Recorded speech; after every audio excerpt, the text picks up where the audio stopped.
fitting that we're here this morning, given some things that have happened over the past few days, which is where I want to start. On Sunday, as you all know, our brave first responders from Louisville Fire Department, Rescue 2, rappelled off the I-65 overpass near downtown just south of the Kennedy Bridge to rescue a driver of a semi-truck that was hanging over the edge of the highway. I want to share some video of that rescue with you all to kick things off this morning.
Once again, this rescue is another example of our amazing colleagues at Louisville Fire Department.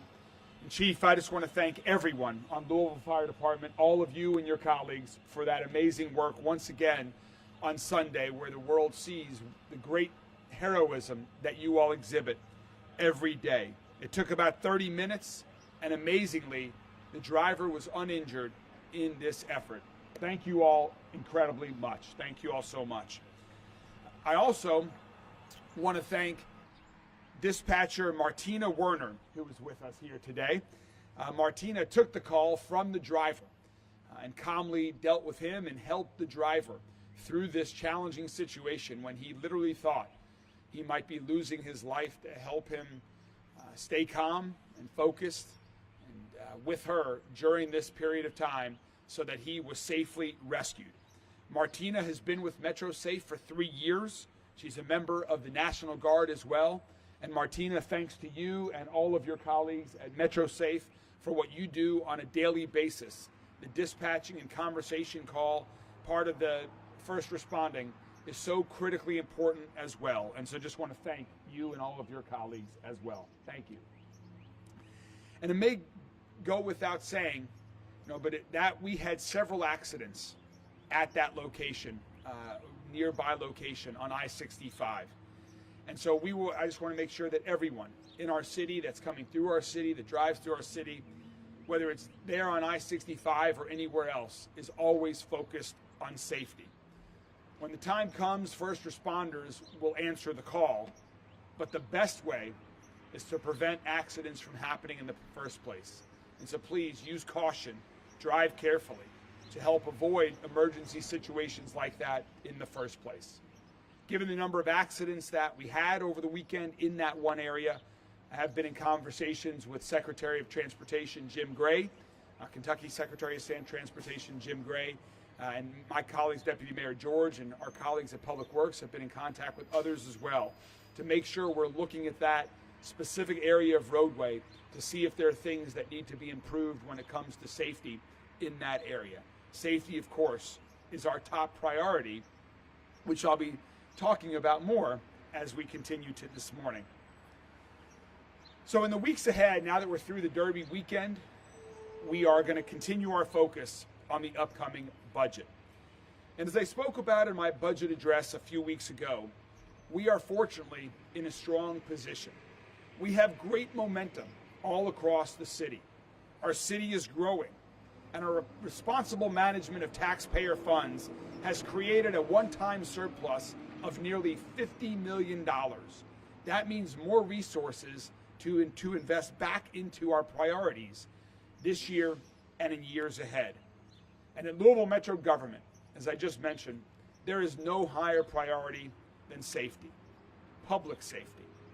As we just saw, our team at Louisville Fire always steps up in times of great need and is a key part of our public safety team. They're willing to put their safety and their lives at risk to help protect others. And for far too long in our city, Louisville Fire Department has been underfunded, and our firehouses have been in disrepair. Louisville Fire Department and all of our Louisville firefighters deserve better. And we want to back them up and support them by investing in the Louisville Fire Department. And that's why halfway through this current year's budget, when we had a surplus mid-year, we directed funds for new fire engines, a new truck, and building improvements at 4 firehouses with Metro Council support. I want to thank my colleagues on Louisville Metro Council for their support of that critically important investment. That progress is already underway, but there are additional urgent improvements that are still needed. So in my recent budget, one of our top priorities when it comes to public safety is to continue to support the Louisville Fire Department. And where we are today, Engine 23 is one example of a firehouse in need of support. Because of the age and the size of this building, Engine 23 cannot accommodate female firefighters to be housed here. That's simply unacceptable. So for that and other reasons, I'm proud that my proposed budget includes funding for a completely new fire station to relocate Engine 23 from this location. And so to talk a little bit more about what this would mean for the fire department, for fire services, and the work that's been already underway with our Louisville Fire Department recent investments, I'd like to invite up Chief Brian O'Neill to talk a little bit more about all of this. Chief O'Neill? Thank you, sir. Thank you, Mayor Greenberg. As the mayor said, we've got a lot of problems when it comes with our facilities. The Louisville Fire Department is the 3rd oldest professional fire department in the United States. That comes with a lot of history. We're very proud of that. But that also comes with a lot of age, a lot of wear and tear. We have 6 of our stations that are older than 100 years. This station here was built in the early 1950s. It was a different time.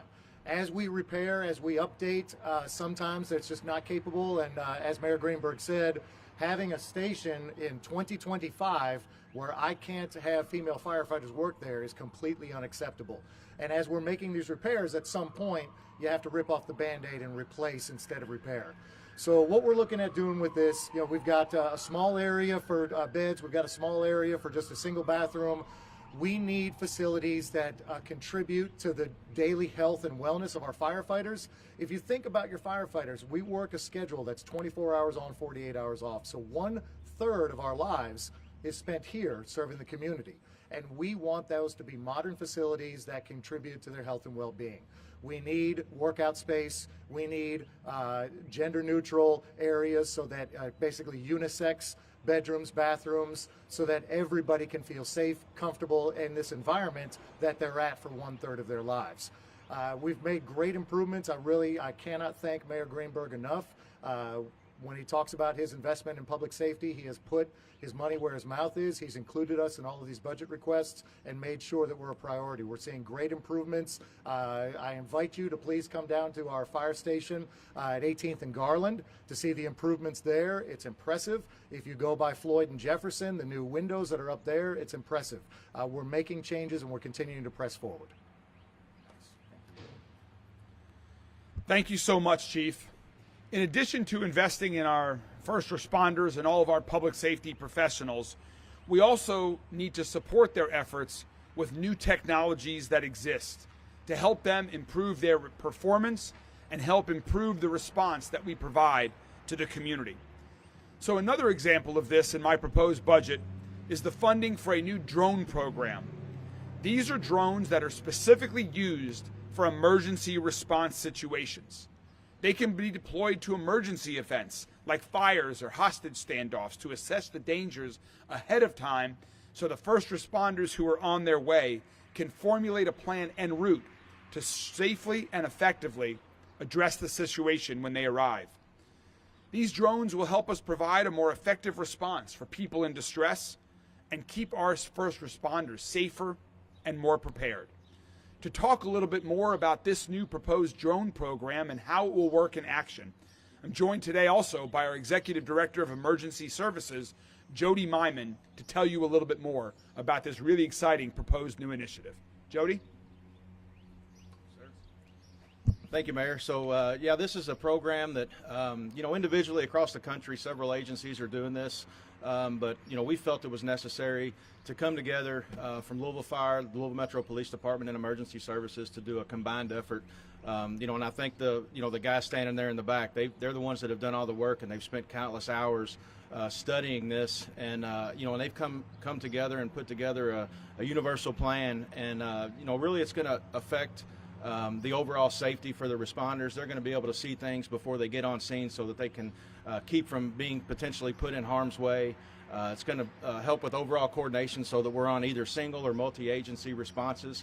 They can come together. They're seeing the same things. One agency's not flying their drone. The other agency's not flying their drone. We're all seeing the same thing and can determine our strategies and tactics, together through the incident command post. Overall, incident, like I said, incident safety, situational awareness, and then improved technology as well. These drones will be capable of providing thermal imaging. So, certain situations during fires where they'll be able to see, a fire that's in a certain location they may not be able to see from the street. It could help with missing persons, where we're looking for people out in the street, and then with law enforcement, if they're looking for somebody or they're in a foot chase, they're going to be able to to identify that and see them a lot quicker. Our quicker response times, we get out the door very quickly in all the public safety agencies, especially in our high priority calls for service. But this is going to be even faster. Get a drone on scene and allow them to see exactly what's going on before they get there, so that they can determine how they're going to move forward with their objectives. So this is a good process. This could be one of the only things like this in the country where we're a combined effort with all the public safety agencies. So it's going to improve our overall coordination and response throughout the whole city of Louisville. Thanks, Jody. Thank you. Thanks, Jody. Before we take questions, and of course Chief O'Neill and Director Myman are available as well, I'd like to touch on a couple more topics before we get to media questions. First, I want to recognize the incredibly hard, continuous work of LMPD, along with their partners at the ATF, Louisville Field Division, the DEA, IRS, Homeland Security, and the Jeffersontown Police Department. Last Friday, when much of the city was focused on the Kentucky Oaks and getting ready for the Kentucky Derby, those collective agencies provided an update on recent local efforts to combat the trafficking of firearms to Mexico that was impacting our city right here in Louisville. And this includes an ongoing investigation that has broken up cartel operations that were happening here in Louisville. The seizure of illegal firearms and busting up a money laundering operation.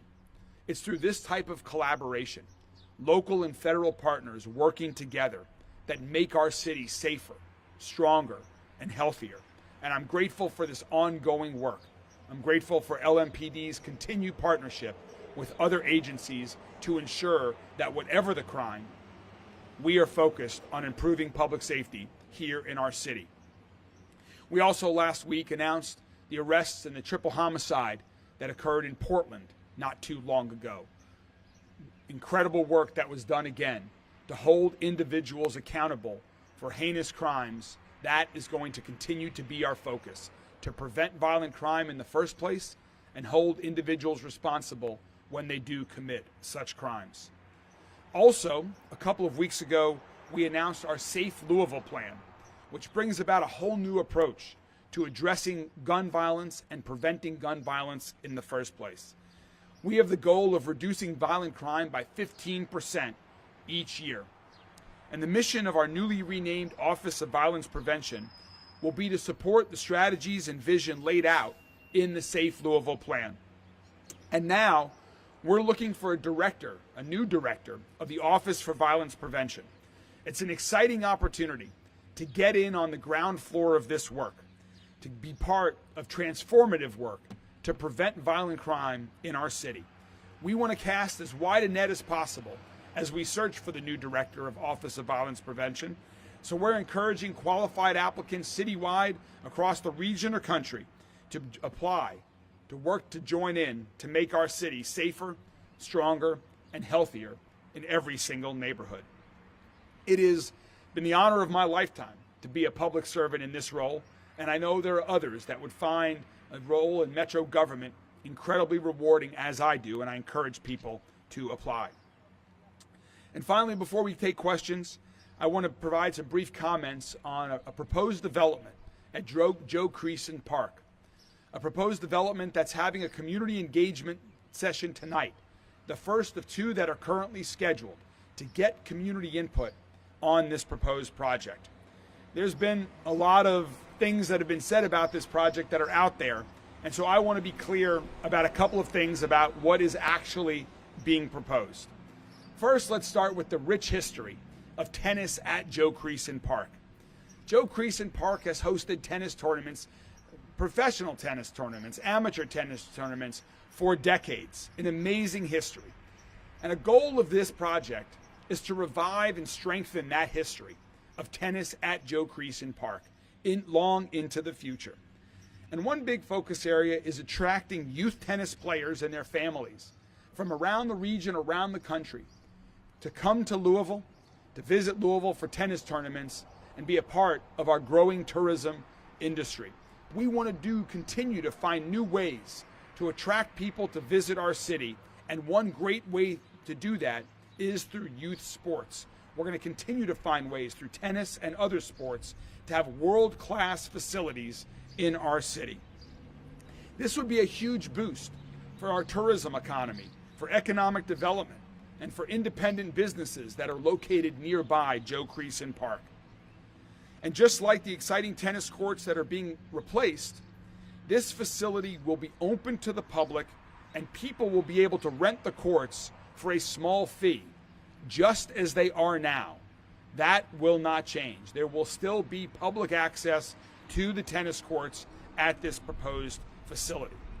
And the majority of Joe Creason Park will remain untouched. As you all know, I love to run. Joe Creason Park, I've had some great runs in that park. Those runs, those walks, those opportunities for Frisbee, for picnics, for so many other things that happen at Joe Creason Park will continue to remain. This plan will mostly be built on top of what are currently parking lots and tennis courts. There is a small area of the park around the lots and the courts that are being proposed to have buildings on them, but for the most parts, this is being built on existing tennis courts and parking lot space. Additionally, this is being proposed by a nonprofit organization. This is not a for-profit initiative.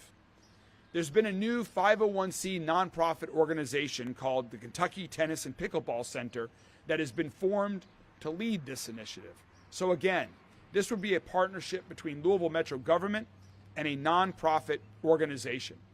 And Louisville Metro government has similar arrangements like this that long predate me becoming mayor, like with Lou City and the training facility and soccer fields inside Champions Park along River Road. A very similar proposed arrangement here. So the opportunity to improve facilities, to attract people to our city, to continue to maintain the quality of this park are all reasons why I've been supportive of this initiative. I'm also incredibly supportive of listening to our community. And that's why I'm excited for tonight's section, for this next session, and for more if necessary, to hear ideas and feedback from the community of how this project can add a positive value for everybody involved. And I know the proposed developer is committed to an open process. We are as well. We want to hear from the community about this project and other exciting things that are happening all around our city right now. And with that, happy to take any questions on any topics that the members of the media may have. Greenberg, a couple questions about just the firehouse improvements in your budget. You had $800,000 allocated for firehouse improvements, $2 million for apparatus replacements. Are those increases from previous years? Yes, and also when it comes to this facility also, we're proposing to fund the new firehouse to replace Engine 23 over the next 2 years. So about half is proposed in this year's capital budget, and the additional half would be proposed in next year's budget. Chief, are there other things about those other line items that you would like to talk about? So those two line items are pretty much the normal. So that $800,000 is for our typical year to year for just maintenance, facilities, all the things that we need to do to keep all of our stations. We have 21 stations with 26 companies. We also have a couple of other facilities like our shop. So that $800,000 is what goes to that. That additional $3 million is to go towards the building here. Right, and do you guys believe that's enough to build an entirely new firehouse right now? That's enough to get it started. So there's a lot that's going to go into that. You have architectural design, you have land procurement. Obviously, the city has a lot of land. We are working with a computer software program that will help us make sure that we have the exact right spot.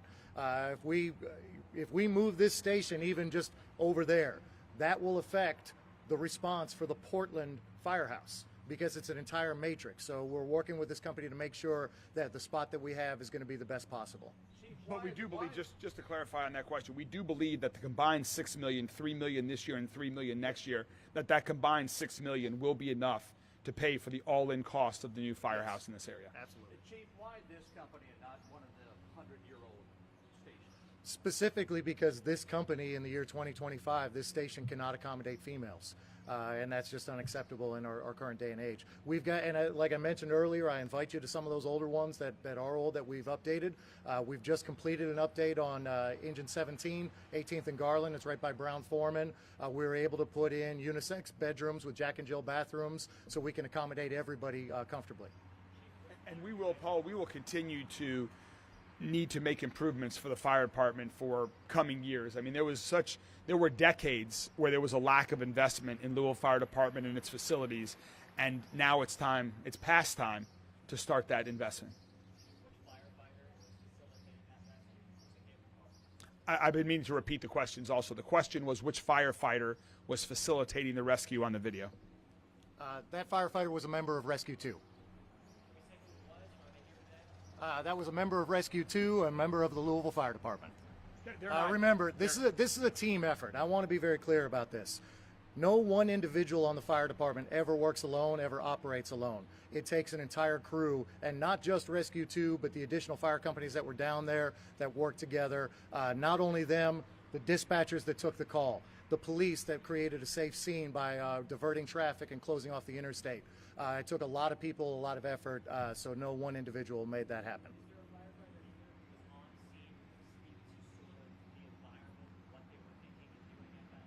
Actually, I think myself and Captain Sims were probably the only ones that were on scene. That particular crew works tomorrow, but I also have Major Weber here, who is our special units coordinator that handles all of our technical rescue. So if you have questions about specific to technical rescue, we can certainly answer those. Sure. Obviously, this rescue got a lot of attention, right? It wasn't that long ago that you guys were also rescuing a driver on a second shift. Speak to the moment by moment shift in emotions and what's going through your head. Could you repeat the question? The shift in emotions and just what goes through your head in responses like these. Well, our members train for not necessarily all scenarios, but the training that they do helps them adapt and use the equipment in many different ways.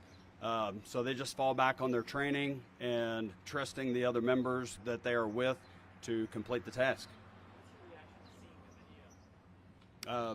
Amazing work by our members. Mayor Greenberg, we had a pretty violent weekend just coming on the heels of you announcing that Safe Louisville plan. Can you just kind of address the weekend that happened here and maybe just some of the tangible results you hope we can see out of the Safe Louisville plan? It was very unfortunate that we had 6 violent crime incidents over the extended Derby weekend. That is very unfortunate given how great Derby weekend was for the rest of our community. But certainly for the individuals that were victim of those 6 violent crimes, their families and their friends, they had a very different Derby weekend experience, and that's what we're looking to prevent. In 4 of those 6 cases, we already have identified all individuals involved. Many arrests have already been made with respect to that. With respect to the 2 crimes that we do not yet have suspects involved in those crimes, I encourage people, if you were at or near the Kroger parking lot, 28th and Broadway, around 2 a.m.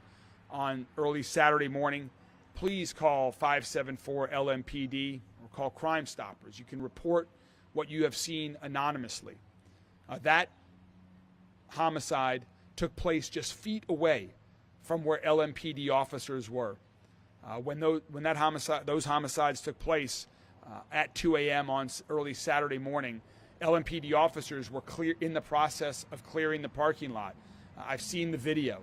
I've heard the gunshots, and it just shows that that happens can happen anywhere at any time.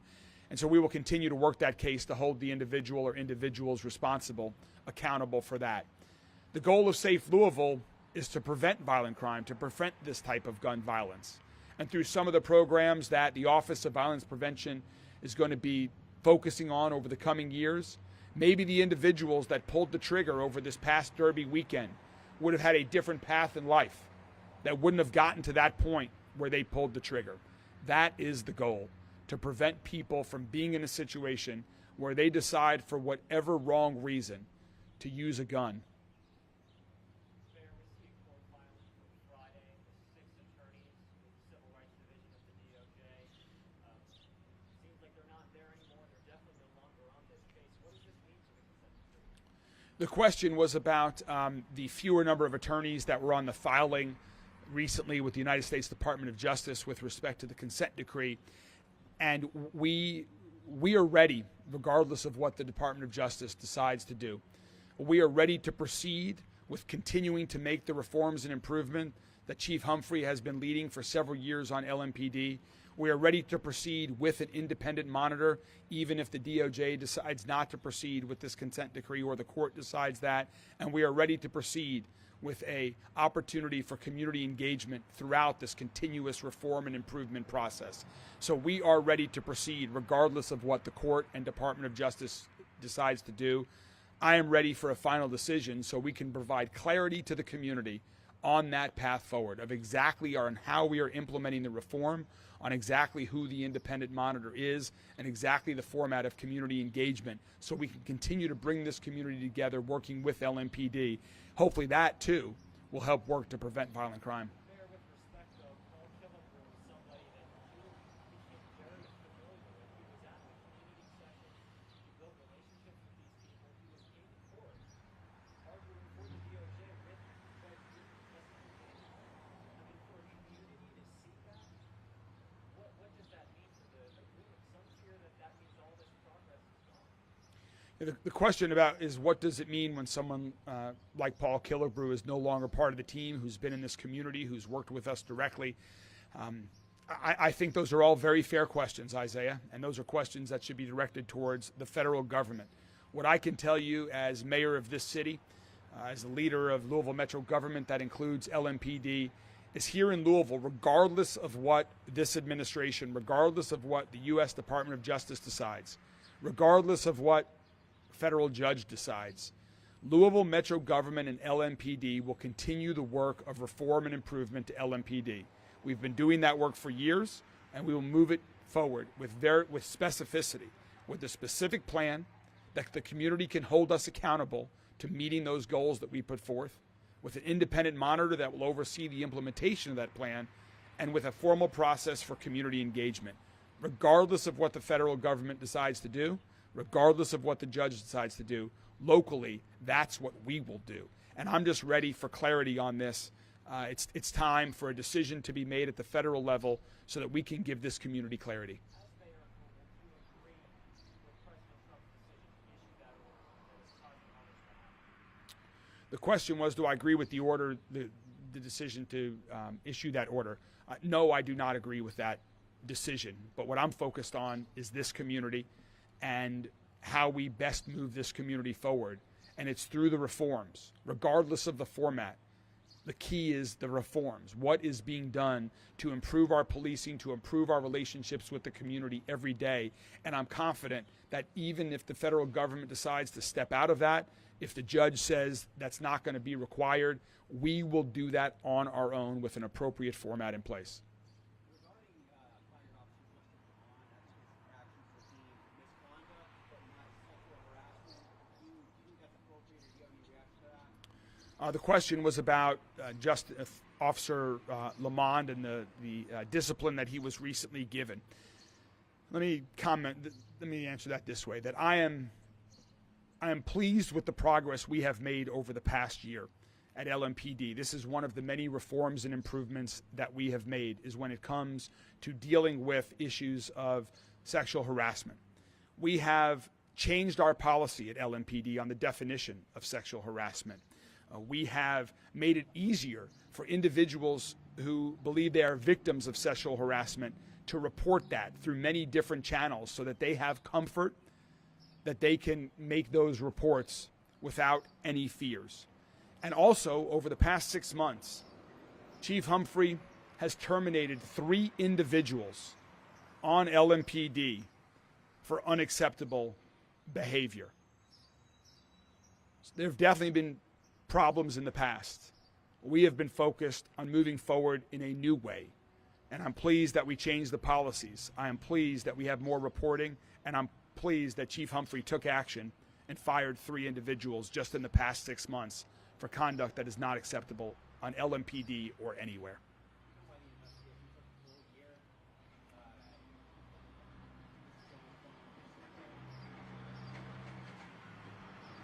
Yeah, the question was about why the investigation took a full year. I defer to Chief Humphrey on that. I do strongly believe, however, that investigation should occur as quick as possible for all those involved and for the community. Prompt results are helpful, but of course, most importantly, they need to be thorough. Mayor, question on the drone program. Are you guys going to have specific stations for the drones, or is there is it going to be like, the SWAT team? Is there going to be a drone team at different locations across the city? So the question was about the drone program and where will the drones be located. As Director Myman said, and he can provide additional information here, there will be specific locations on the roofs of firehouses across the city where the drones will be physically located before they take off. There will be a central command station for all of the drones that will support all of our first responder agencies. So the drone program, just like 911, dispatches for fire and for LMPD and EMS. This drone program will have a central command that will be in close communication with LMPD, with the fire department. Okay. Mayor Greenberg, you talked about speaking with Secretary Greenberg about that 65, 64 corridor. Anything you can share about what you guys are considering or what you would like to do over there for safety? Yeah, the question was, I mentioned that I'd spoken with Kentucky Secretary of Transportation Jim Gray about I-65 South, and just to focus on safety for all of us to revisit that to see if there's additional enhancements that we can do. We're looking into, first of all, the cause of these accidents that did occur. Was it related to weather? Was there driver issues? Why did they happen?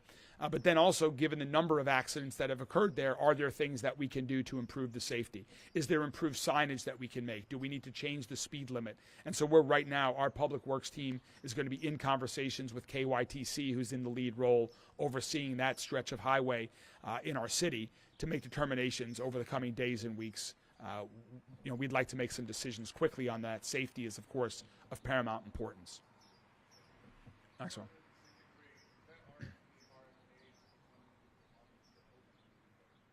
No, that was closed several months ago as a result of the changes that were occurring with respect to the new administration.